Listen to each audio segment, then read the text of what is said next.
Hello, I'm the Dark Master, and boy, I haven't made a video like this in 7 months?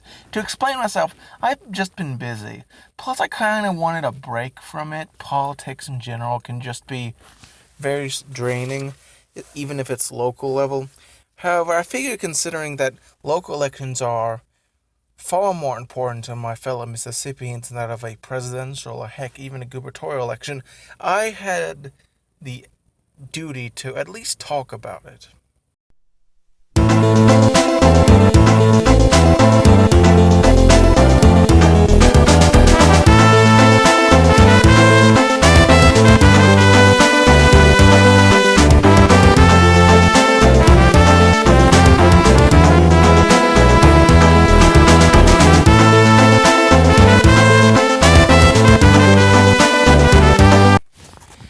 Also, the fact that for outside reasons there won't be a Kirby Right Back At You retrospective video this month, I figure why not make a video on this topic, since I still have time. Plus, I do think I have some sort of obligation. Unlike other Mississippi YouTubers, I actually care about the state and not just make fun of it through self-deprecating humor, like the cult of Rusty or Pig Monk, a person I like to remind people profited off his own father's death. Yeah, but enough about those scumbags. Let's talk about political scumbags, politicians. The mayoral race for Jackson, the capital of our Magnolia State, is going to be occurring on April 6th. In this video, I will be covering all the candidates and their positions.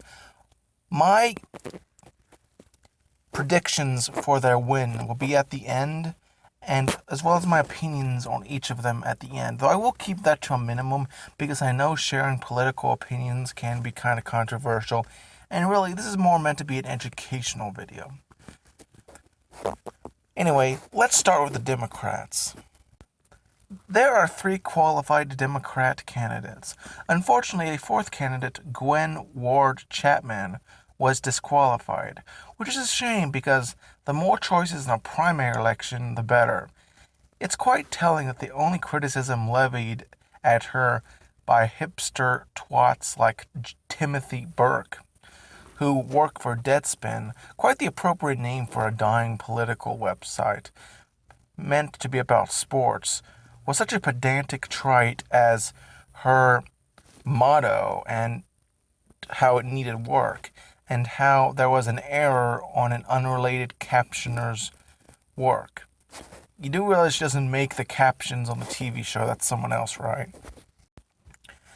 But since she's been disqualified, let's not talk about this woman any further. The first Democrat candidate is the incumbent Chokwe Antar Lumumba, son of a previous mayor, Chokwe Lumumba, noted black nationalist.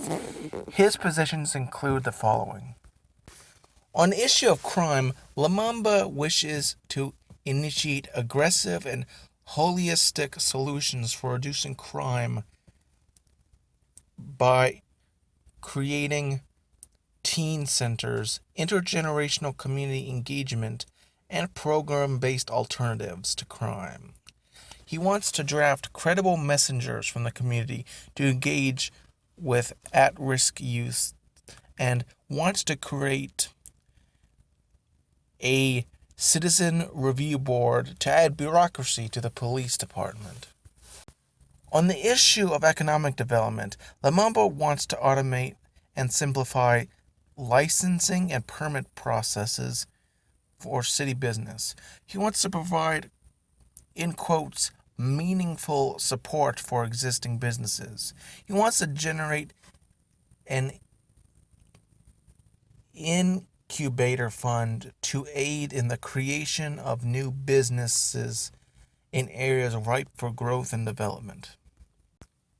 On the issue of education, Lumumba wants to initiate a legislative agenda to have school board members elected, address pedagogy to benefit our children's specific needs, and he wants to promote the incorporation of entrepreneurial relationships within the learning process. On the issue of budget, Lumumba wants to alleviate top-heavy administration and encourage shared sacrifice. He wants to resolve city employee furloughs by making viable and researched adjustments to the current city budget. On the issue of infrastructure, Lumumba wants to reinstate Lumumbian administration 1% sales tax infrastructure plan. He wants to introduce legislation for equitable water usage rates. He wishes to encourage 60% Jacksonian boots on ground for city contracts and 50% minority contracts for subcontracting. The second Democratic candidate is Patty Patterson, a local-born entrepreneur who has previously run for mayor in 2013 and ran for Mississippi House of Representatives in 2015. In addition to political experience, she has volunteered by creating lemonade stands and using the money generated to donate to the poor. On the issue of race, she intends to take a stand at all times for racial consideration. She wants to empower local communities, not just provide services, because she believes in the local community leadership's capacity and ability to improve conditions in the community. On the issue of economics, she believes we are called to help the poor and disadvantaged by God. There must be a high ethical and moral standards at all times in our treatment of the poor. The third and final qualified Democratic candidate is Kenneth Wilson, a noted local firefighter. His campaign's main issue appears to be a comprehensive plan to address the crime in Jackson, Mississippi, a large problem, and to improve public safety and to retain the current senior officials, firefighters, civil workers, and teachers. He also intends to provide significant improvements in education, infrastructure, and community and economic development. Now let's cover the Republican candidates. There are less, only two in fact, which is not surprising considering Jackson's makeup, if you will. But let us start with the perennial candidate, Ponto Ronnie Downing. On the issue of education, he supports public education. He believes more money needs to be sent to schools like George School or Lancaster High School, which would help them become first class and in general improve the state of the community. On the issue of crime, which he considers to be the main issue facing Jackson, and he believes that this must be addressed and there must be more money into underdeveloped areas and to increase local security. The second Republican candidate is Jason Wells, a former police officer and formerly ran for mayor in 2017. Much like the previous candidate, he wants to discourage crime. He thinks that the zoo should be revamped. He wants to revamp the police department and bring jobs back to the city of Jackson. Specifically on the crime issue, he thinks non-drug related criminals should be punished harder. On the issue of infrastructure, he considers that we should research different asphalt types to improve the stability of our roads. And he wants to inline the pipes, which would prevent bursting during cold snaps like those that we had earlier this year. In addition, there are three independent candidates. Firstly, we have Shafiq Laundrie, a businesswoman who worked at a school as a school custodian at McLeod Elementary School, also known as Big Mama. She has worked at various charities and organizations in the city to provide scholarships to students and help the poor. Formerly deaf, her primary focus will be fighting crime. She wants to create mentoring programs for local seniors. The students would get experience in jobs and help with college entry applications, as well as implement more programs to assist the poor. She wants to address homelessness, local business retention, garnering new businesses in Jackson, revitalize animal control and reduce euthanasia. Also, for those interested, she'd be the first African American female mayor. Not that that really matters, but if you're interested in that sort of id poll stuff, you might want to vote for her.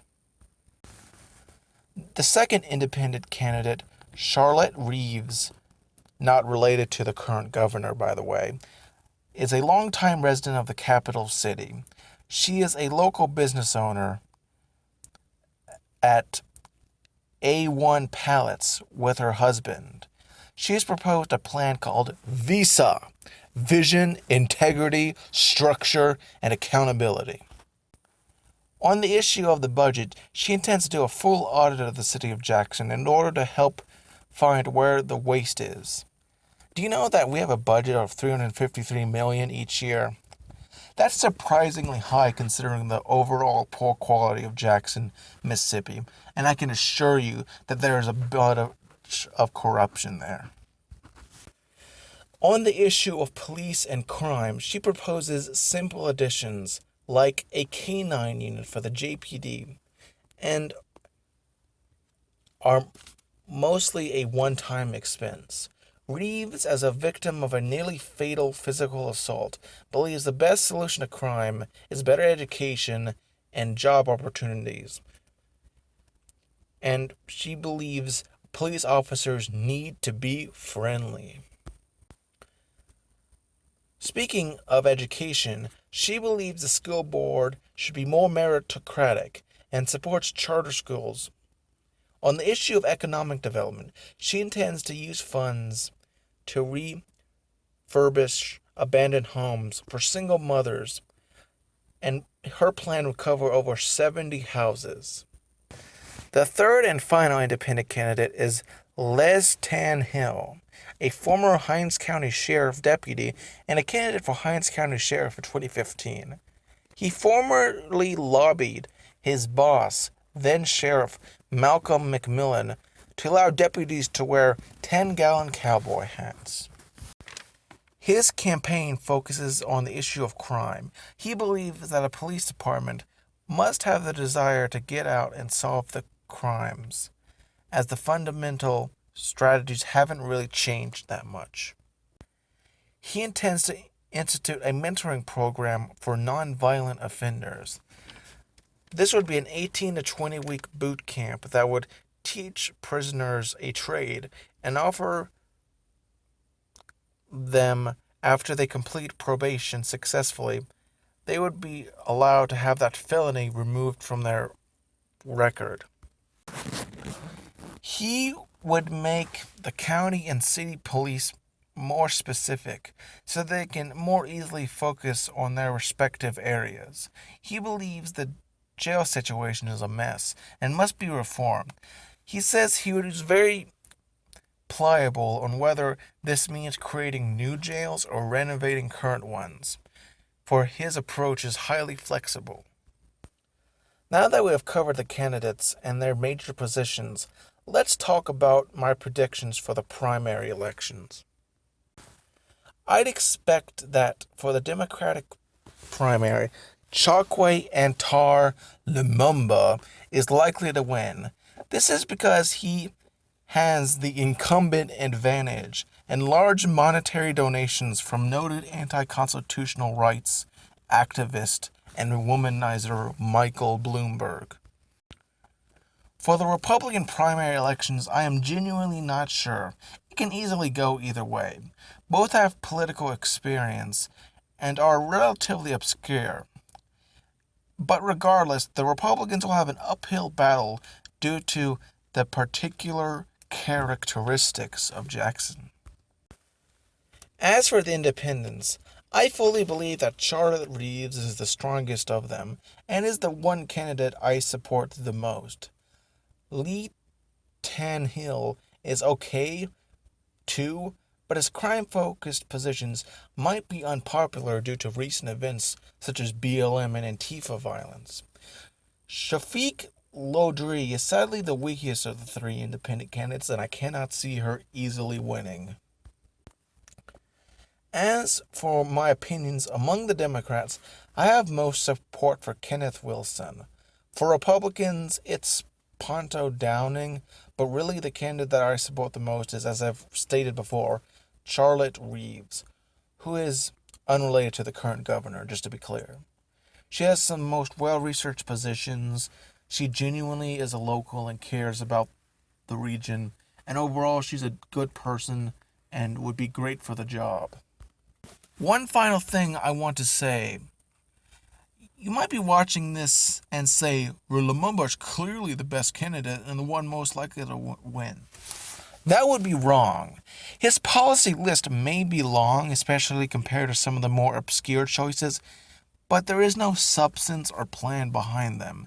He has supported the One Lake Project, which I've made a whole video about if you're interested, but basically it's environmentally terrible and would force tons of low-income people out of their homes. Oh, so progressive. He cares so much for the poor. He wants to force them out of their homes so that he can get a lake. Oh. The truth is, if we have a strong candidate, we can easily oust him. He's not that good of a person. I'm the Dark Master, and I hope you enjoyed this video, and remember to go out and vote for who you want. You don't have to agree with me. In fact, you can think that I'm just an idiot moron who shouldn't be allowed to have an opinion. Join me next time when perhaps we'll cover the general election or the results from this current primary election. Though likely I'm going to be doing an Ninjago lore video and a Kirby retrospective video next, if only because I do have to get working on those things. Anyway, have a wonderful day.